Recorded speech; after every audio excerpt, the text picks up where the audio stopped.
বাড়িতে যতটুকু জায়গা আছে আমি চেষ্টা করি সুন্দর করে ফুল গাছ বা সবজি জাতীয় কিছু সবজির যে গাছগুলো থাকে, কুমড়ো গাছ, লাউ গাছ এগুলো আ লাগিয়ে বড় করার। তো তার মধ্যে কিছু ফুল গাছ আমি লাগিয়েছি, একটা কুমড়ো গাছও হয়েছে, অনেকগুলো হয়েছে। তো কিছুটা দেখালাম। তো আজকে ভিডিও শুরু করার আগে এই গাছ দিয়েই শুরু করলাম। তো বন্ধুরা, আ আমি দুর্জয় আমার রান্নাঘরের ছোট্ট আরেকটি পর্বে সব্বাইকে স্বাগত জানিয়ে আজকে ভিডিও শুরু করছি। আশা করছি প্রত্যেকে ভালো আছেন। যদিও বা আজকে গাছ দিয়ে ভিডিওটা শুরু করলাম বিকজ আমার ভীষণ প্রিয়। মানে ফুলের গাছ, কোনো সবজি গাছ বা ফলের গাছ, সবজি কেন বলছি, শাকসবজি বাড়িতে একটু টুকটাক যদি জায়গা থাকে, টুকটাক লাগানো ভালো, সেটা বেশ ভালো। মানে আমার মনে হয় মনটা ভালো লাগে। আমার যেমন ভীষণ ভালো লাগে। তো আমার বাড়িতে আম গাছ আছে, ছোটো, ছোটো কিছু ফুল গাছ আছে প্রচুর। তো আরও বেশ কিছু ফুল গাছ আনার ইচ্ছে আছে। একটু মাটি ফেলবো বাড়িতে আগে। তো মাটি দিয়ে তারপরে, কারণ মাটি একটু কম আছে বেশ কিছু জায়গায়। তো একটু মাটি দিতে হবে, কারণ বাড়িতে কাজ হয়েছিল তো সিমেন্ট বালি তো চারদিকে ভর্তি ছিল, খুব বাজে অবস্থা। সেখান থেকে কিছু কিছু জায়গা বেশ সুন্দর করে সাজিয়ে আমি ফুল গাছের চাষগুলো করেছি। আরও কিছু ফুল গাছ নিয়ে আসবো, একটু মাটিও আনতে হবে সাথে।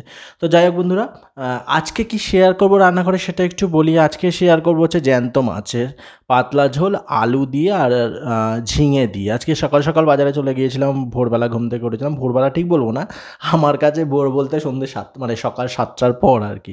যদিও আমার ৪টে ৪:৩০ আমাকে এমনিই উঠতে হয়, ঘুম ভেঙে যায়। তারপর একটু শুয়ে থাকি, ওই সময় কোনো কাজ থাকে না বলে। তারপর ৭টা ৭:৩০ নাগাদ আবার উঠি।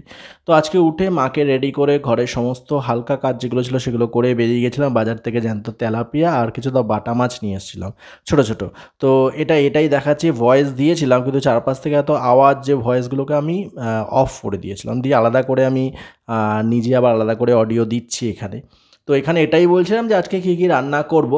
তো দাড়ি টাড়িগুলো বেশ বড় হয়ে গেছে, একটু অদ্ভুত লাগছে, সেটাই আজকে কাটবো ঠিক করলাম। রান্নাবান্না করে ঘর ক্লিন করে স্নান করার আগে দাড়ি টাড়ি যা ছিল সেগুলো কেটে নিয়েছিলাম। তো এদিকে রান্না বসিয়ে দিয়েছি। তো প্রথমে চারাপোনা মাছগুলো মানে তেলাপিয়া মাছগুলো ভেজে দিচ্ছি একটু লাল লাল করে তেল দিয়ে কড়াইতে। পাশাপাশি এই মাছগুলো ভাজা হয়ে গেলে চারাপোনা মাছ বলছি, কী বলে এগুলোকে, বাটা মাছ যেগুলো রয়েছে, ছোটো ছোটো বাটা মাছ আর কি। এগুলো তো চারা মাছ। ছোটো ছোটো মাছগুলোকে একটু তেলের মধ্যে লাল লাল করে ভেজে নেব। তো মা আজকে বলেছিল ঝিঙে দিয়ে আলু দিয়ে একদম পাতলা করে, মশলা কম দিয়ে, মশলা বলতে আদা জিরে বাটা দিয়ে পাতলা ঝোল করতে, যেহেতু প্রচণ্ড গরম। আমি তাই করলাম, বাজার থেকে মাছগুলো নিয়ে এসে খুব ভালো করে ভেজে নিলাম। তেলের মধ্যে ৫ ফোড়ন, শুকনো লঙ্কা ফোড়ন দিয়ে আলু আর ঝিঙেটা একটু নুন আর হলুদ দিয়ে একদম লো ফ্লেমে একটু ঢাকনা চাপা দিয়ে নেড়েচেড়ে বসিয়ে দেবো। ঝিঙে থেকে তো এমনি একটু জল ছাড়বে, তো জলটা ছাড়লে তারপর আদা জিরে কাঁচা লঙ্কা বাটা দিয়ে দেবো। ভেবেছিলাম একটুখানি নামানোর আগে গোলমরিচের গুঁড়ো ব্যবহার করবো, স্বাদ গন্ধ দুটোই ভালো আসে। গোলমরিচ গোটা ছিল, ওটার গুঁড়ো করা হয়নি, তো আজকে আর রান্নায় সেটা ব্যবহার করা গেল না। তো একটু গরমের সময় আমার মনে হয় হালকা খাওয়াটা তো খুব ভালো। আর আমি রান্না হালকা করাই, মানে হালকা করে শেয়ার করার চেষ্টা করি। আমি ঘরে খুব হালকা রান্নাই করি। খুব একটা যে ভারী রান্না করি বা তেল ঝাল মশলা বেশি হয় এরকম কোনো কথা নেই। খুব কম তেল ঝাল মশলা যতটুকু না দিলে নয় ততটুকুই রান্না করার চেষ্টা করি। আজকেও তাই করলাম। খুব ভালো করে কষিয়ে, মানে মশলাটা যেটা দিয়েছিলাম আদা জিরে বাটা কাঁচা লঙ্কা বাটা দিয়ে খুব একটু নেড়েচেড়ে নিয়ে জল ঢেলে দিলাম। দিয়ে জলটা ফুটে গেলে, মানে ঝোলটা ফুটে গেলে তারপর মাছ ভাজাগুলো দেবো। আর একটু নুন অ্যাড করে দিলাম, যেহেতু ভাজায় নুন কিছুটা দেওয়াই ছিল মাছ ভাজায়। আর সাথে আলু আর ঝিঙে ভাজার সময় একটু নুন দিয়েইছিলাম। নুনটা অ্যাডজাস্ট করার জন্য পরে আবার একটু নুন অ্যাড করলাম। আলুগুলো সেদ্ধ হয়ে গেছে, ঝিঙেগুলো একদম গলে গেছে।